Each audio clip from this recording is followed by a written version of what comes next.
అందరికీ నమస్కారం. మీకు నా కథలు నచ్చితే లైక్ చేయండి, షేర్ చేయండి, సబ్స్క్రైబ్ చేసుకోండి. మీ సపోర్ట్ నాకు ప్రోత్సాహాన్ని ఇస్తుంది. నేను ఇంకా మంచి కథలు రాయడానికి ఉత్సాహాన్ని ఇస్తుంది. రచన సుదర్శిని, వ్యాఖ్యానం సుదర్శిని. నమస్తే. కథ పేరు కొత్త పెళ్లి కూతురు. మామిడి తోరణాలు, బంతిపూల తోరణాలు, గడపలకు పసుపు కుంకుమ, వాకిట్లో రంగురంగు ముగ్గులు అందంగా తీర్చిదిద్దారు. ఇలా ఎటు చూసినా చాలా అంటే చాలా అందంగా అలంకరించారు. ఎందుకంటే అమ్మాయి పెళ్ళై 2 రోజులయ్యింది.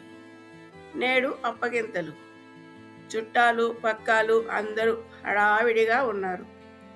అన్నీ సరిగ్గా ఉన్నాయా? ఏదైనా మర్చిపోయారా? ఇప్పుడే చూడండి. ఏమన్నా కావాలంటే నేనే వెళ్ళి తెస్తాను అంటున్నారు నాన్న. నువ్వెందుకు నాన్న, నేను వెళ్తాను అంటున్నాడు అన్నయ్య. అబ్బా, వీళ్ళు ఏందిరా బాబు ఇంత హడావిడి చేస్తున్నారు అనుకుంటున్నది తను. తనకి కొంచెం కూడా భయం కానీ బాధ కానీ లేదు. ఈరోజు అత్తవారింటికి వెళ్ళాలి, అంతే కదా. అక్కడ కూడా మనుషులేగా, వీరు ఎందుకు అన్ని జాగ్రత్తలు చెప్తారు? పైగా ఎవరు ఏమన్నా ఊరుకో, తిరిగి సమాధానం చెప్పకు. నీకు అసలే కోపం ఎక్కువ, ఏది సహించవు. ఓర్చుకో. అసలు ఆకలేస్తే ఆగలేవు. మీ అత్తగారితో చెప్పు, నీకు ఏదైనా అవసరమైతే. ఇంకో మాట ముఖ్యంగా గుర్తుపెట్టుకో, నీకు కోపం వస్తే అలిగి పూర్తిగా ఒక్కరోజైనా తిండి తినకుండా ఉంటావు. ఎంత బ్రతిమాలినా అలకపాన్పు దిగవు. అక్కడ అలా చెయ్యకు తల్లి. మా మంచిదానివిగా నీవు మంచి పేరు తెచ్చుకోవాలి, మాకు మంచి పేరు తేవాలి. ఆ పిల్ల వల్ల మా ఇంట్లో గొడవలు అని ఒక్కరు కూడా అనకూడదు. అబ్బా, ఎంత మంచి సంస్కారం, మర్యాద కలిగిన పిల్లో మీ కోడలుగా వచ్చింది మీకు అని అంటుంటే మీ అత్తగారు కుటుంబం గర్వంగా ఫీల్ అవ్వాలి. అది చూసి మేము గర్వంగా తలెత్తుకొని తిరగాలి, ఎంతో హుందాగా. అది ఒకటే చాలు తల్లి, నీవు మాకిచ్చే బహుమతి, సరేనా అన్నారు అమ్మా నాన్న. అంతేకాదు అవ్వ అంటే మా అమ్మమ్మ. చూడు వైష్ణవి, నిన్ను ఎన్నో రకాలుగా వాళ్ళు పరీక్షిస్తారు. అంటే పని వాళ్ళతో, ఇరుగు పొరుగు వాళ్ళతో సాధారణంగా ఉంటుంది నీ పరిచయం, కానీ నీ తీరుని కనిపెట్టడానికి ఆ ప్రయత్నం, నీ మనస్తత్వం తెలుసుకోవాలని, అంతే, చెడుగా అయితే కాదు. ఇంకొకటి చెప్తున్నాను, జాగ్రత్తగా విను. ఏదైనా కారణం చేత నీకు సమస్య అంటే దాన్ని వదిలేయి, అంతేకాని దానిని పట్టుకొని ఇబ్బందుల్లో పడకు. అంటే నీకు కాఫీ టీ తాగే అలవాటు లేదు, అందుకు నువ్వు ఏదైనా తినుబండారాలని తింటావు. అక్కడ ఇది వీలు పడకపోవచ్చును. నేను మా ఇంట్లో ఇది తింటాను, అది చేస్తాను అని అనకు. సమయ సందర్భాన్ని బట్టి నడుచుకో అమ్మా. అత్తవారింట్లో అమ్మగారి గురించి చెప్పకు, అమ్మగారింట్లో అత్తవారి గొప్పలు చెప్పకు. ఇది మనసులో పెట్టుకొని మసులుకో. అప్పుడు సగం తలనొప్పి ఉండదు. మిగతా సగం ఎక్కడ వారి అలవాట్లు అక్కడ నేర్చుకో. వారితో వారిలాగే ఉండు. మిగతా సగం నొప్పి పోతుంది. అర్థమైందా అంది మా అవ్వ. సరే సరే అర్థమైందిలే అన్నాను. కానీ ఇంతకీ నేను ఎక్కడ ఉన్నాను నా జీవితంలో? వాళ్ళకి వీళ్ళకి తగ్గట్టు నడుచుకుంటూ పోతే నాకు నేను మిగలనేమోనని అనిపిస్తున్నది. ఏంటో ఈ జీవితం పెళ్లితో ఎలా మలుపు తిరుగుతుందో. వీళ్ళందరూ చెప్పే జాగ్రత్తలు చూస్తుంటే ముందు ముందు రోబోలా జీవించాలేమో. ఏంటో ఆడపిల్ల జీవితం. ఒక్కరంటే ఒక్కరు కూడా ఆనందంగా ఉన్నాం అని, సంతోషంగా ఉంటుందని చెప్పడం లేదు. అందరికీ ఓ తెలియని భయమో తెలిసిన భయమా ఏంటో. ఏమో, నాకు ఒకటే అర్థమవుతున్నది. ఏమి ఆలోచించకుండా ఎప్పటికప్పుడు సమయ సందర్భాన్ని బట్టి పోతూ ఉండాలని తేలిపోయింది. సరే, ఇక అంతేగా, దీన్ని ఫిక్స్ అయిపోవాలి నేను.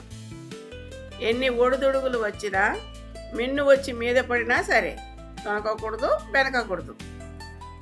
ఓకే, జై సీతారాం అనుకుంటూ ఉండగానే వైష్ణవి, వైష్ణవి, ఇలా రామా అంటూ తల్లి పిలిచింది. మీరు కూడా ఇలా రండి బాబు అని అల్లుడిని పిలిచింది. ఇద్దరిని కూర్చోబెట్టి తాంబూలాలు ఇప్పించారు. అన్నీ సూట్ కేసులో సర్దారా వైష్ణవి వస్తువులు? కావలసినవి ఏవి మర్చిపోలేదుగా అంటూ అమ్మ బాధను కనబడనీయలేదు. సరే, వెళ్ళి వస్తానమ్మా అన్నాను. అప్పటి వరకు నిబ్బరంగా ఉన్నాను. నేను కూడా ఏడ్చేశాను. దాంతో అమ్మ కూడా నన్ను పట్టుకొని ఏడ్చేసింది. ఎందుకు ఏడవడం? ఇక్కడే కదా, ఒక గంట సేపేగా ప్రయాణం. చూడాలంటే ఎప్పుడైనా వెళ్ళవచ్చు. తను రావాలన్నా రావచ్చు.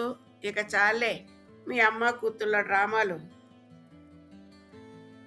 అంటుంటే తన చెల్లెలు, చూస్తాలే, నీకు పెళ్ళి అయినప్పుడు నేను మీలాగా కాదబ్బా, ఆ వచ్చేవాళ్ళనే ఏడిపిస్తాను. అందరూ ఇలా అన్నవాళ్లమేగా, దీనికి ఇంకా టైం ఉందిలే అన్నారు నవ్వుతూ అందరూ. ఫైనల్గా మా అవ్వ అమ్మ వచ్చి, జాగ్రత్తగా ఉండమ్మా, తెలివితో బ్రతుకు, నీకు భయం వేస్తే నీ బాబాని తలుచుకో, ఆ సాయిబాబాయే నీకు ధైర్యం ఇస్తాడు, ముందుకు నడిపిస్తాడు. వైష్ణవి, నీకు ఏమన్నా అవసరమైతే ఫోన్ చెయ్యి, నేను ఆన్లైన్లో పంపిస్తాను. దేనికి ఇబ్బంది పడకు, నాకు ఫోన్ చెయ్యి, సరేనా అన్నది చేయి పట్టుకొని. విశాలాక్షి, బావా, మా అక్క జాగ్రత్త ప్లీజ్ అంది గద్గద స్వరంతో. అదేంటే నీకు కూడా అని ఏదో అంటుంటే, అది మాటలే గాని చేతలు లేవు దానికి. అందుకే నాకు కొంచెం భయంగా ఉంది. బావా ప్లీజ్, మీదే దాని రెస్పాన్సిబిలిటీ, జాగ్రత్తగా చూసుకోవాలి, సరేనా? లేదంటేనా మీ ఇష్టం. తర్వాత ఏం పర్వాలేదు, నేను చూసుకుంటాగా. మీరు ధైర్యంగా సంతోషంగా ఉండండి. మీ కూతురిని ఆనందంగా పంపండి అత్తవారింటికి. నేను మీకు భరోసా ఇస్తున్నాను అన్నాడు కొత్త అల్లుడైన మహేశ్వర్. ఇలా అందరూ వీడ్కోలు చెప్పారు. ఓ ఇద్దరు అమ్మాయితో వెళ్ళారు 2 రోజులు ఉండడానికి అని, అమ్మాయికి తోడుగా. మొత్తానికి అత్తవారింట్లో అడుగుపెట్టాను.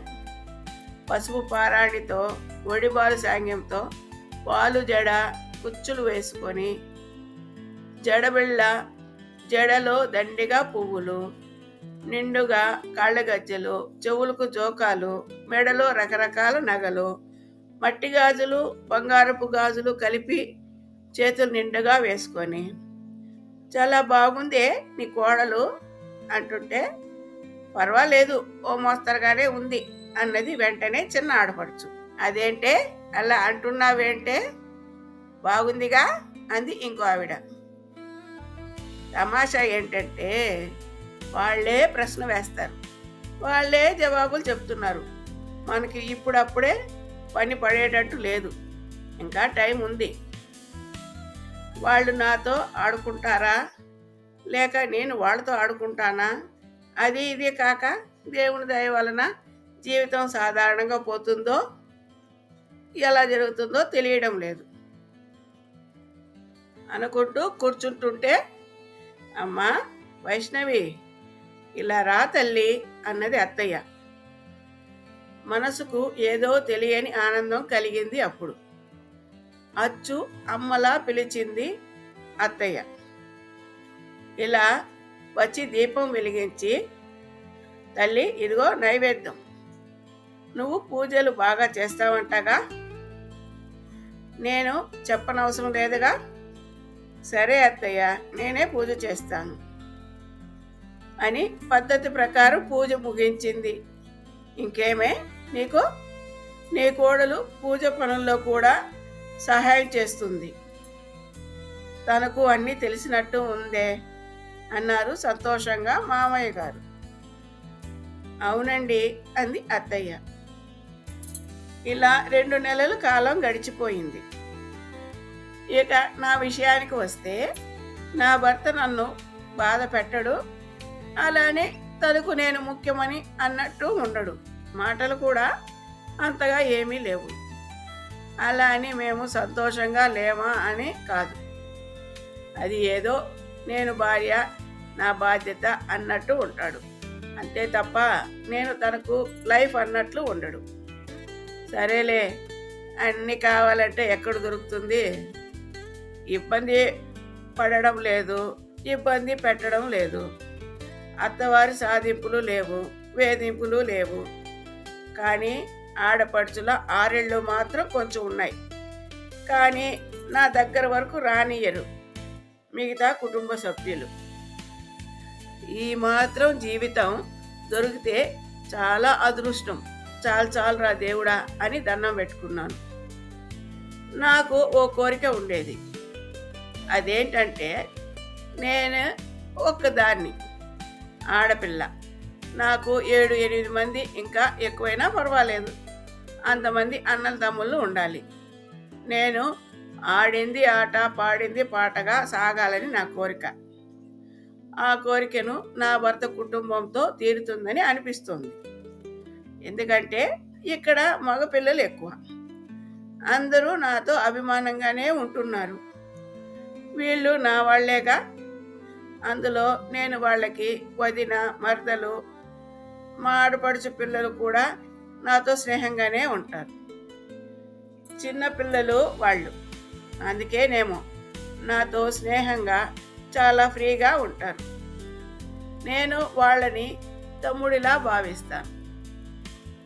మనం ఎవరినైతే మన వాళ్ళు అని అనుకుంటామో వాళ్ళు మనల్ని అంతే సొంతంగా భావిస్తారని ఎప్పుడు చెప్తూ ఉండేది మా అవ్వ.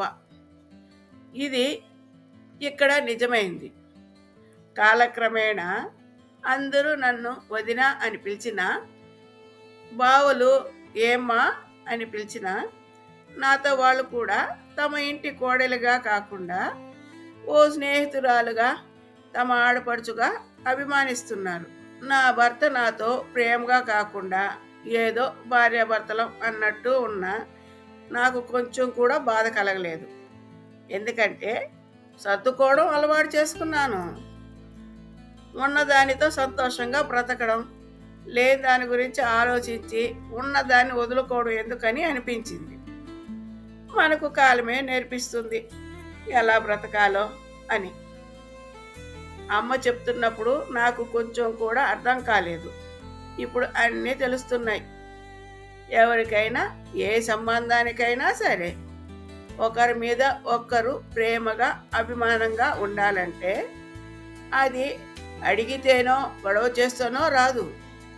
అది వారి వారి మనసులో పుట్టాలి. అప్పుడే స్వచ్ఛమైన ప్రేమ అవుతుంది. అటువంటి ప్రేమ అమృతాన్ని ఇస్తుంది. ఇలాంటి ప్రేమ, అభిమానం దక్కించుకోవాలంటే ఓర్పు, నేర్పుతో ఎదురు చూడాలి. ఇప్పుడు అనుభవపూర్వకంగా నాకు అర్థమైంది. మనం మన కుటుంబ సభ్యులతో నిజాయితీగా, ప్రేమగా బాధ్యతలు నెరవేర్చడమే మనం చేయవలసినది. అంతకు మించి ఏమీ లేదు. అన్ని సుఖ సంతోషాలు అవే మనకు వాటంతట అవే వస్తాయి. అని అంటున్న వైష్ణవి మహేశ్వరికి ఆనందంతో ఆనంద బాష్పాలు వచ్చాయి.